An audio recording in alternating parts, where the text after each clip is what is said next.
Hello friend, आप सभी का स्वागत है स्टडी विद SKVM में। आज हम इतिहास के बहुत इंपॉर्टेंट टॉपिक के साथ उपस्थित हुए। उस टॉपिक का नाम है मौर्य वंश। एक ऐसा वंश जिसने पूरे भारत को संगठित करने में पहली बार अपनी बहुत बड़ी भूमिका निभाई थी। इतिहास में अगर क्वेश्चन आता है तो ये टॉपिक बहुत ही ज़्यादा इंपॉर्टेंट माना जाता है कि इस टॉपिक से क्वेश्चन बन सकता है।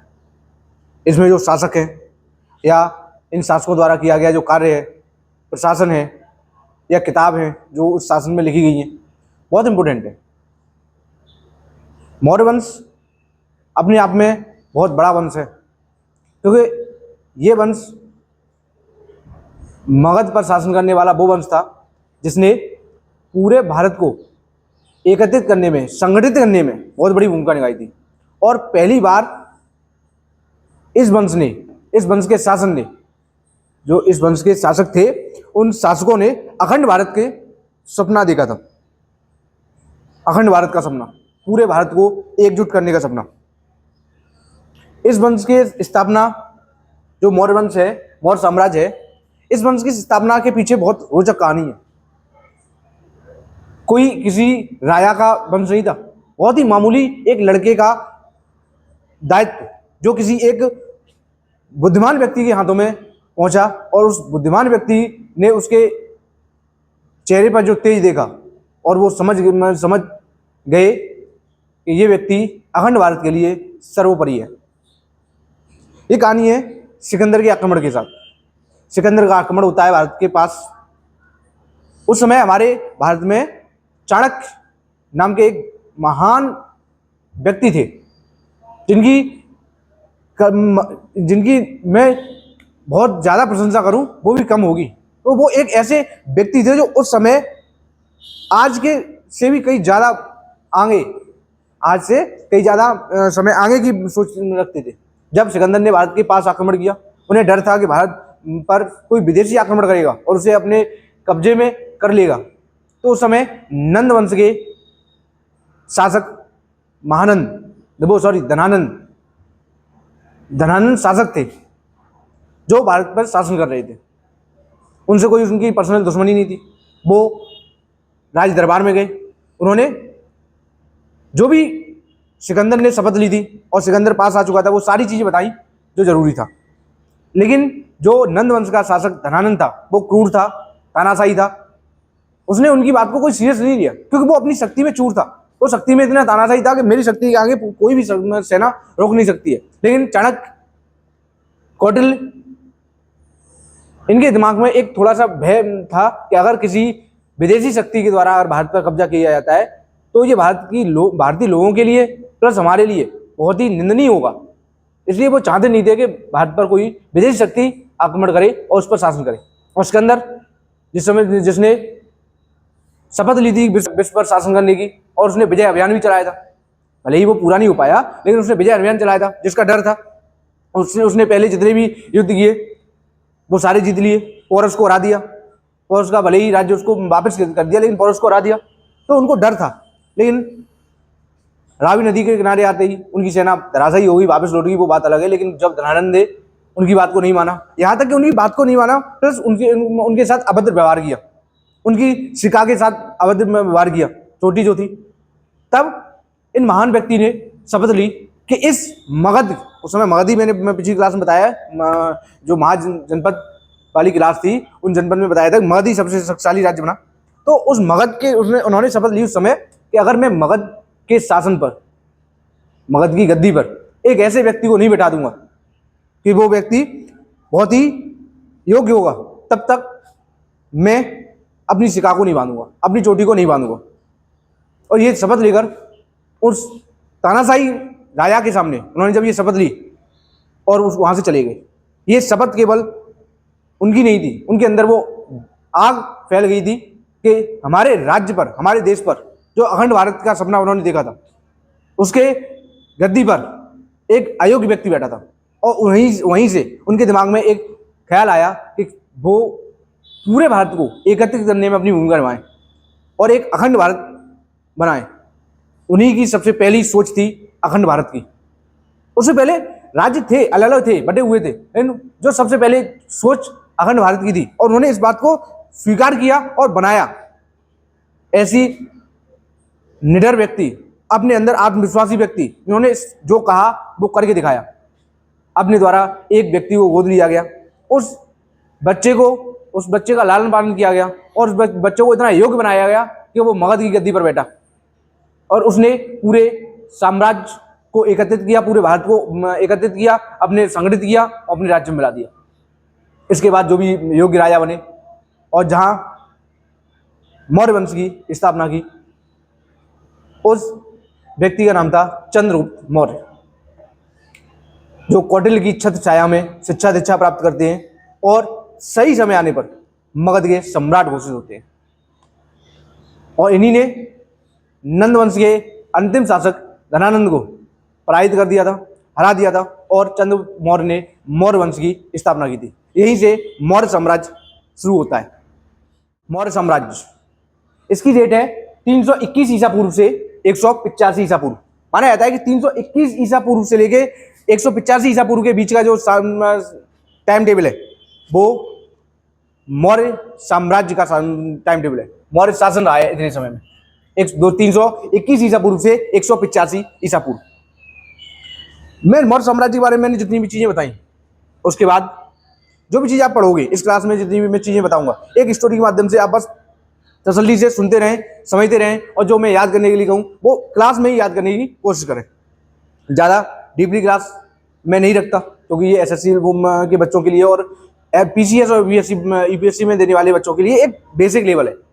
आने वाले समय में बहुत गहराई से भी चीज़ें पढ़ाऊंगा, लेकिन ये बेसिक लेवल है, एसएससी के लिए इनफ है। एसएससी वाले बच्चे क्लास को कंप्लीट देखें, नोट्स बनाएं, याद करें, यहीं से क्वेश्चन पुटअप होते हैं। तो मैं सबसे पहले बात करूं कि स्थापना किसने की, मैंने बता दिया चंद्रगुप्त मौर्य। पूरे भारत को संगठित करने, एक अखंड भारत का सपना देखने वाले व्यक्ति, अखंड भारत। उसके बाद ये जो साम्राज्य था ये भारतीय इतिहास में मील का पत्थर साबित हुआ था। मील का पत्थर का मतलब होता है अगर ये साम्राज्य नहीं होता तो हो सकता है कि कुछ दिशा अलग होती, लेकिन था तो इसने पूरे भारत को संगठित करने में अपना बहुत बड़ा योगदान दिया।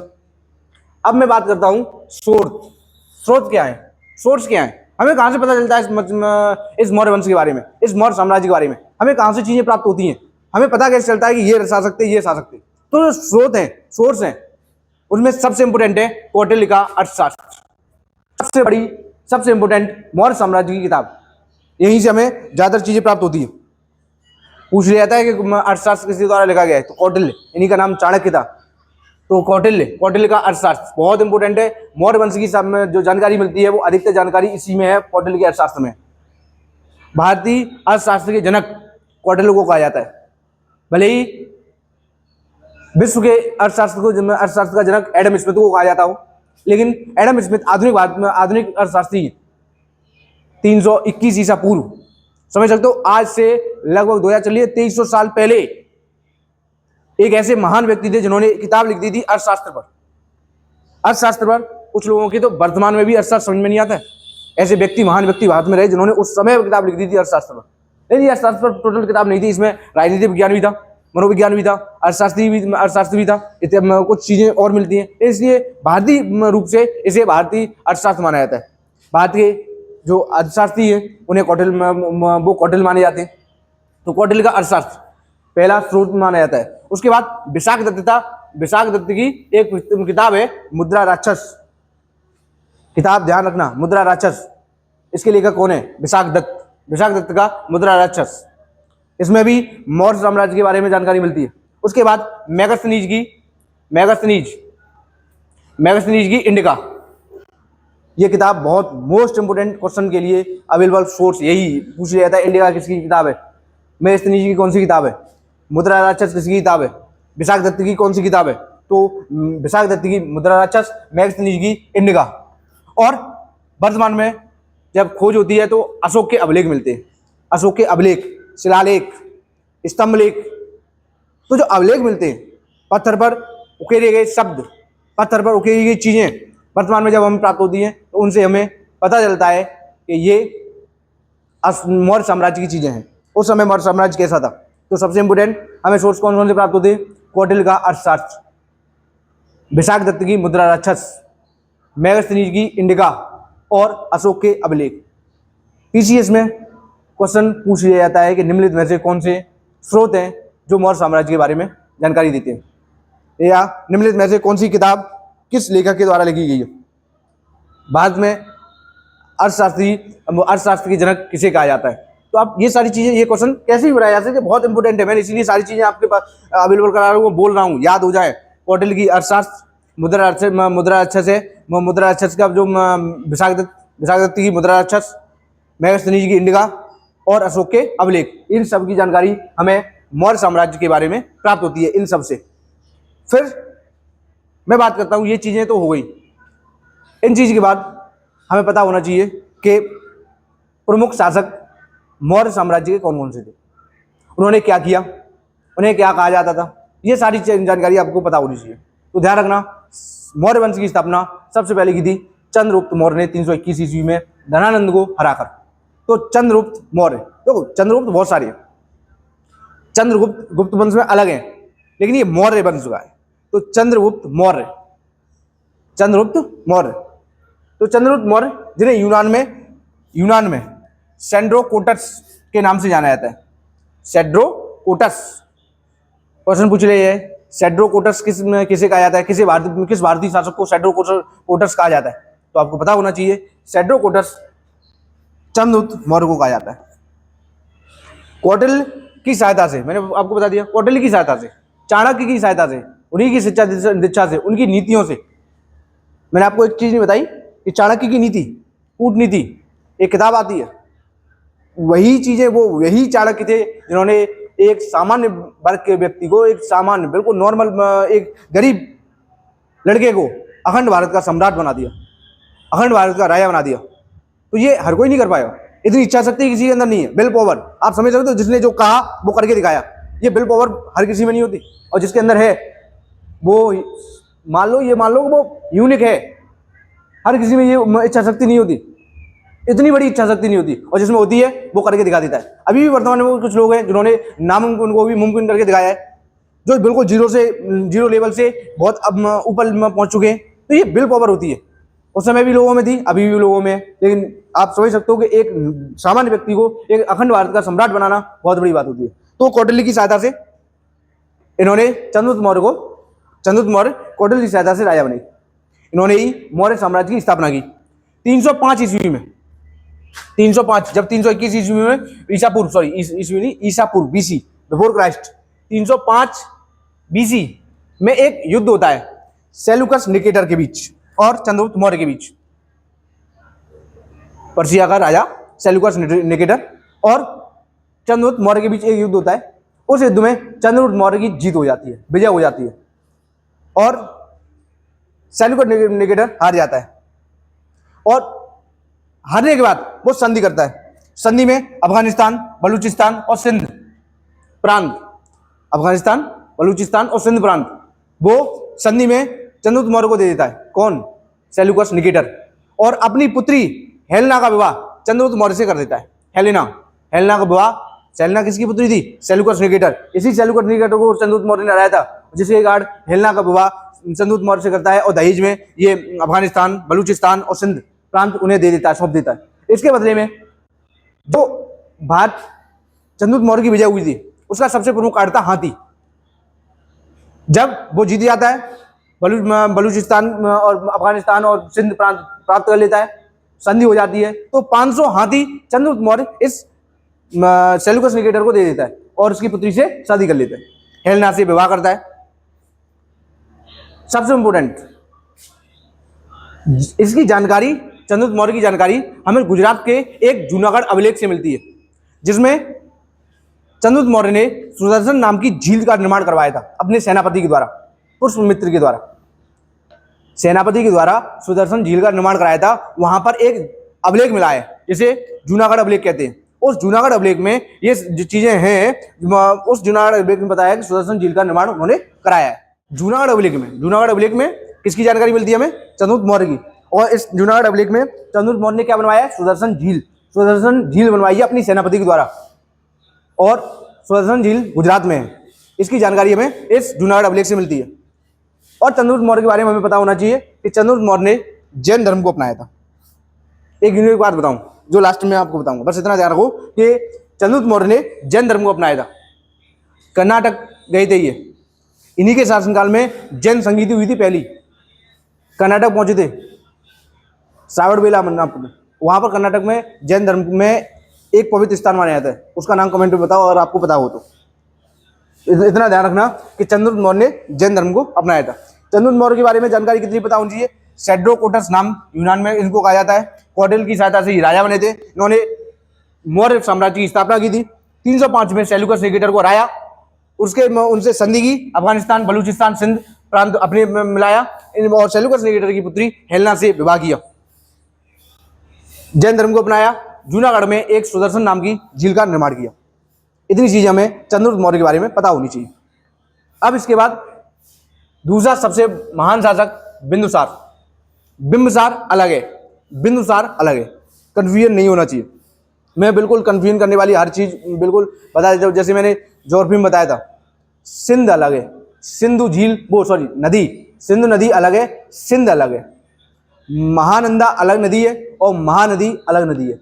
मैं बिल्कुल जो कंफ्यूजन करने वाले, जैसे बिंदुसार और बिंबिसार, बिंबिसार हरेक वंश का संस्थापक था और बिंदुसार मौर्य वंश के दूसरा सबसे बड़ा शासक है, जिसने सीरिया और मिस्र के साथ अपने संबंध स्थापित किए थे और उनके साथ व्यापार का मार्ग प्रशस्त किया था, सीरिया और मिस्र के साथ, जिसमें सबसे बड़ा योगदान बिंदुसार का है। दक्षिण में साम्राज्य विस्तार, भले ही चंद्रगुप्त मौर्य ने अपने भारत के शासक बन गए, लेकिन दक्षिण में अभी भी शासन किसी और का था। तो दक्षिण में साम्राज्य विस्तार की नीति जो अपनाई थी वो बिंदुसार ने अपनाई थी। बिंदुसार अच्छा राजा था, लेकिन इसे एक अच्छे पिता का पुत्र और अच्छे पुत्र का पिता के नाम से जाना जाता है। इतिहासकार इसे अच्छे पिता का पुत्र और अच्छे पुत्र का पिता कहते हैं। इसके ये क्यों कहते हैं मैं अभी बताऊंगा, बस इतना ध्यान रखना कि इसे अच्छे पिता का पुत्र और अच्छे पिता का वो पुत्र का पिता ये कहा जाता है। आजीवक संप्रदाय, आजीवक संप्रदाय अपनाया था। आजीवक संप्रदाय एक अलग संप्रदाय है। आजीवक, इसको किसने अपनाया था? बिंदुसार ने। बिंदुसार ने आजीवक संप्रदाय को अपना लिया था। ये चीज हमें पता होनी चाहिए इसके बारे में। उसके बाद ये मैंने कहा योग्य पिता का पुत्र और योग्य पुत्र का पिता। इतिहासकार कहते हैं इसे, ऐसा क्यों कहते हैं? योग्य पिता का पुत्र, योग्य पिता का पुत्र क्यों? क्योंकि योग्य पिता का पुत्र है, क्योंकि स्थापना मौर्य साम्राज्य की स्थापना चंद्रगुप्त मौर्य ने की। तो चंद्रगुप्त मौर्य का पुत्र कौन था? बिंदुसार। और इसका पुत्र था अशोक, और अशोक एक महान शासक के रूप में जाना जाता है। अशोक महान, इतिहास में केवल 2 राजाओं को महान कहा गया है, एक अशोक महान, दूसरा किसे कहा गया महान? कमेंट में जरूर बताएं, कमेंट में बताना है ये चीजें। तो जितनी भी चीजें पूछता हूँ आपको बहुत अच्छा लगेगा ये चीजें जानकर के। मैं जितनी भी चीजें आपको बताता हूँ कहानी के रूप में बताता हूँ वो आपको याद हो जाती होगी, मुझे इतना बिलीव है। नहीं होता तो मुझे बताया करो, मैं और अच्छे से एक्सप्लेन करूंगा और अच्छे से बता पाऊंगा।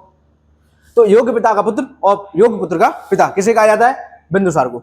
बिंदुसार ने सीरिया मिस्र के साथ संबंध बनाए थे, आजीविक संप्रदाय अपनाया था। उसके बाद इसे एक नाम से जाना जाता है जिसे कहते हैं अमित्र घाट। अमित्र घाट, अमित्र घाट के नाम से किस राजा को कहा जाता है, या बिंदुसार ने कौन सी उपाधि धारण की थी? अमित्र घाट, ध्यान रखना, अमित्र घाट कहा जाता है इसे, अमित्र घाट कहा जाता है। उसके बाद बिंदुसार ने अपने पुत्र अशोक को उज्जैन का राज्यपाल बनाया था।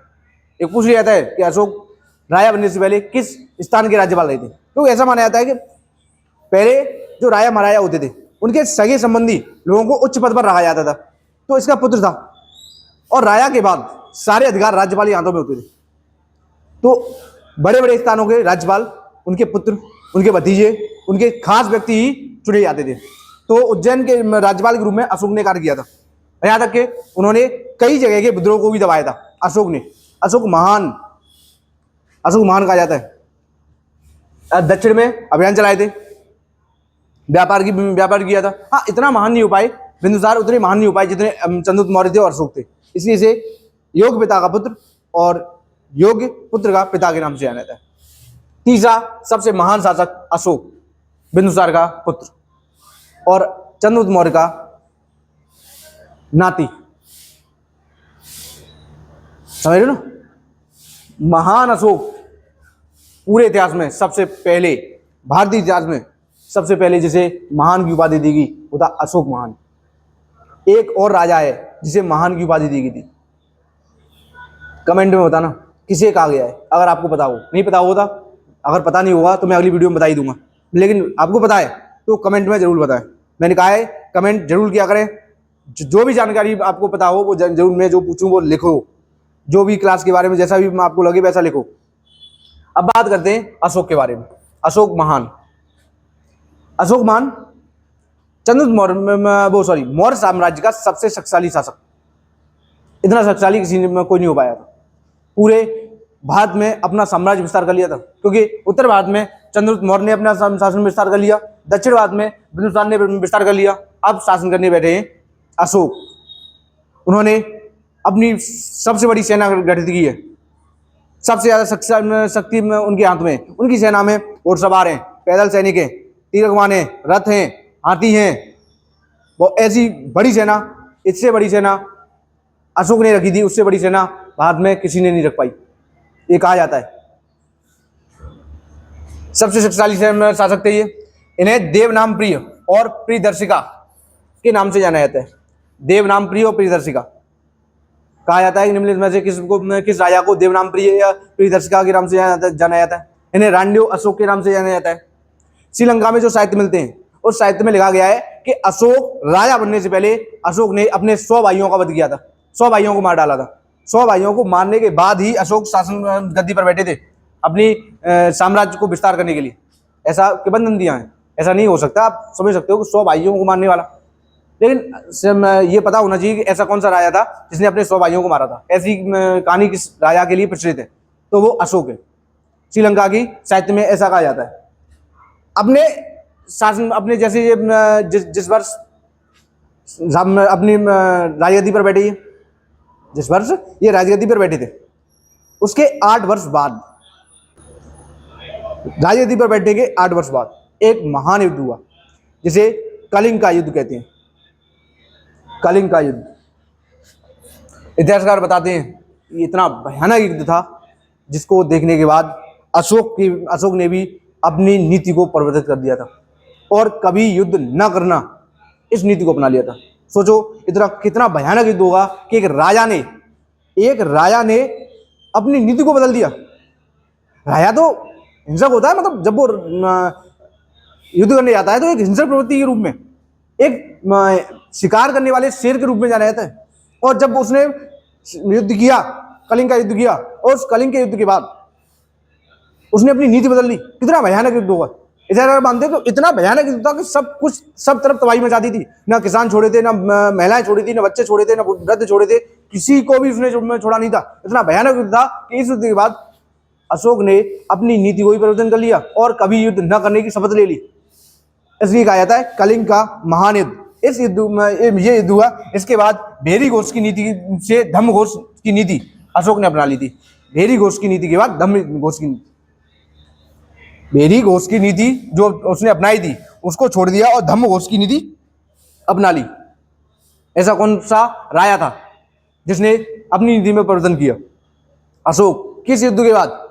कलिंग के युद्ध के बाद। अभी वर्तमान में कलिंग उड़ीसा मान लो, उड़ीसा का क्षेत्र उस समय कलिंग का क्षेत्र था।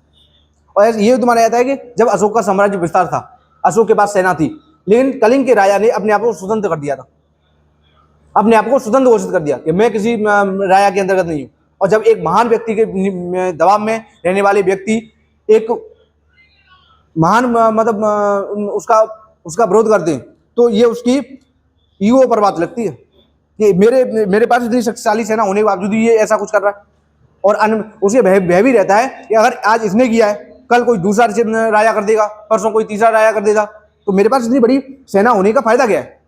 जब ऐसा किसी एक राजा ने कहा, उसने किसी दूसरे को मौका ही नहीं दिया और इतनी भयानक युद्ध किया, उसके पूरे साम्राज्य को तहस-नहस कर दिया।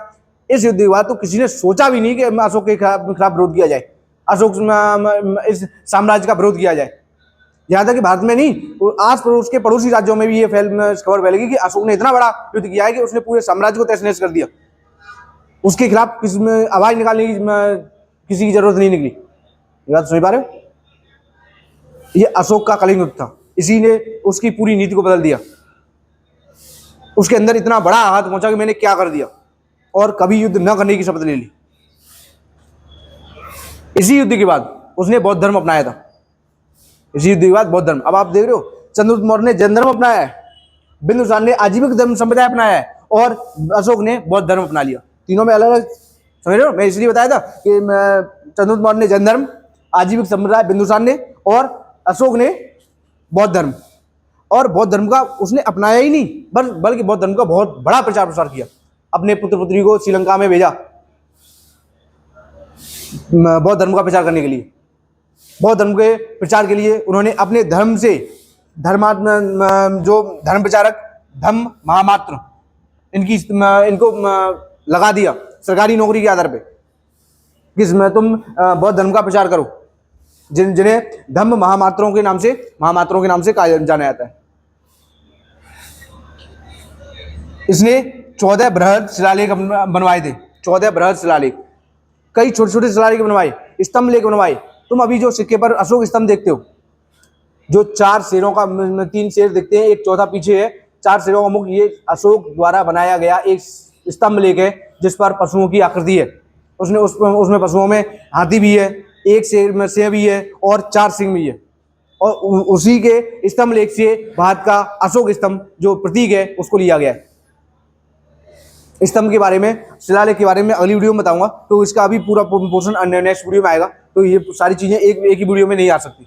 तो शिलालेख इतना ध्यान रखना, इसने 14 बृहद शिलालेख बनाए थे, कई छोटे शिलालेख बनवाए थे, और स्तंभ लेख बनवाए थे। और स्तंभ लेख एकाश्म पत्थर के थे। एकाश्म पत्थर का मतलब है एक ही पत्थर द्वारा काटे गए थे, उस पत्थर को उकेरा गया था। और शिलालेख का मतलब है बहुत बड़ी शिला पर उकेरे गए अक्षर, जैसे आप किताबों में लिखते हो वैसे पत्थरों पर उकेरे गए, उसको पढ़ा गया है, उसको बताया गया है। तो 14 बृहद शिलालेख हैं जिनको बनाया गया है। ये सांस्कृतिक विजय की नीति कहा जाता है, सांस्कृतिक विजय की नीति। जो 14 बृहद शिलालेख है, इस पर क्या है, इस पर बौद्ध धर्म की शिक्षाएं हैं, उसकी नीतियां हैं, अशोक ने क्या क्या कहा है वो 14 शिलालेख में बताया है। तो ये सब सांस्कृतिक विजय की नीति के बारे में जाना जाता है। ये चीजें हमें अशोक के बारे में पता होनी चाहिए, बिंदुसार के बारे में पता होना चाहिए, और चंद्रगुप्त मौर्य के बारे में पता होना चाहिए। इसके बाद मैं 2 शिलालेख की आपको मैं चर्चा करूंगा जो बहुत इंपोर्टेंट है, कंगन हल्ली का शिलालेख और जूनागढ़ का शिलालेख। बहुत ही ज्यादा इंपोर्टेंट क्वेश्चन, बहुत इंपोर्टेंट है, पीसीएस में बहुत फेवरेट क्वेश्चन, एसएससी में फेवरेट क्वेश्चन, यूपीएससी में भी कभी कभी पूछ लिया जाता है। कंगन हल्ली का शिलालेख, इसी शिलालेख में सबसे पहले रांडेव अशोक नाम कहा गया है, ये कर्नाटक में मिला है। कंगन हल्ली का शिलालेख, ये अशोक का शिलालेख है, जिसे रांडेव अशोक के नाम से जाना जाता है। इसी शिलालेख में सबसे पहले अशोक को रांडेव अशोक कहा गया है। इसी शिलालेख में सबसे पहले अशोक का नाम शिलालेख पर है। इससे हमें पता चलता है कि ये शिलालेख अशोक के शासनकाल के, और इसी शिलालेख से पता चलता है कि मौर्य साम्राज्य कैसा था, किस तरीके का था, कौन शासन कर रहा था, उसमें प्रशासन कैसी थी, व्यवस्था कैसी थी, वहाँ कौन कौन था, वहाँ व्यवस्था कैसी थी, इन्हीं शिलालेखों से हमें प्राप्त होता है। तो ध्यान रखना कि क्वेश्चन पूछ लिया जाता है, रांडेव अशोक सबसे पहले किस शिलालेख में उकेरा गया है, तो आपको पता होना चाहिए कंगन हल्ली शिलालेख। ये कर्नाटक में अभी मौजूद है, वर्तमान में भी मौजूद है कंगन हल्ली शिलालेख। जूनागढ़ शिलालेख के बारे में बता दिया, ये चंद्रगुप्त मौर्य के द्वारा सुदर्शन झील, इसी जूनागढ़ अभिलेख में सुदर्शन झील के बारे में बताया गया है, जिसका निर्माण चंद्रगुप्त मौर्य ने अपने सेनापति के द्वारा करवाया गया था, जो गुजरात में अभी ये शिलालेख उपस्थित है। ये सारी जानकारी आपको मौर्य साम्राज्य के बारे में पता होना चाहिए। प्रमुख शासक यही थे, चंद्रगुप्त मौर्य, अशोक और बिंदुसार। अशोक के बाद अशोक ने कलिंग का युद्ध किया। कलिंग के युद्ध के बाद अशोक ने एक धम्म की नींव अपना ली, इसने युद्ध न करने की ठान ली। वो इसने अपने आप ये सोच लिया कि मैं युद्ध नहीं करूंगा, केवल शांति से शासन करूंगा। ये तो वही बात होगी कि शेर ने मांस खाने से मना कर दिया, शिकार करने से मना कर दिया कि मैं शिकार नहीं करूंगा, अहिंसक बन जाऊं। राजा शासन केवल अहिंसा से नहीं होता, कुछ ऐसे कदम उठाने पड़ते हैं जो हिंसक होते हैं, कुछ ऐसे कदम उठाने पड़ते हैं जो कठोर होते हैं। केवल अहिंसा के बल पर या नॉर्मल में हो जाओ, कठोर निर्णय ना लो तो शासन नहीं चलता है। कठोर निर्णय लेने पड़ते हैं तब शासन चलता है। हाँ, हर जगह कठोर निर्णय की आवश्यकता नहीं होती, कुछ जगह लेनी पड़ते हैं। ये हमें उदाहरण अशोक से सीखना चाहिए। अशोक ने जब से धम्म की नीति अपनाई, उसे युद्ध न करना कह दिया, सेना को रखना बंद कर दिया। अब जो आस पड़ोसी राज्य में जो देश होंगे उनकी नज़र तो पड़ गई भारत पर कि उनके पास सेना ही नहीं है, युद्ध नहीं कर रहे।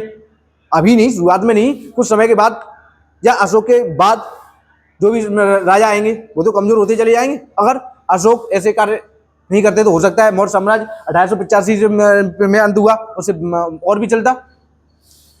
और अशोक के द्वारा मौर्य साम्राज्य के अंत में पहली सीढ़ी थी। अगली वीडियो में मैं बताऊंगा आपको, इतनी चीज़ें आपको पता होनी चाहिए।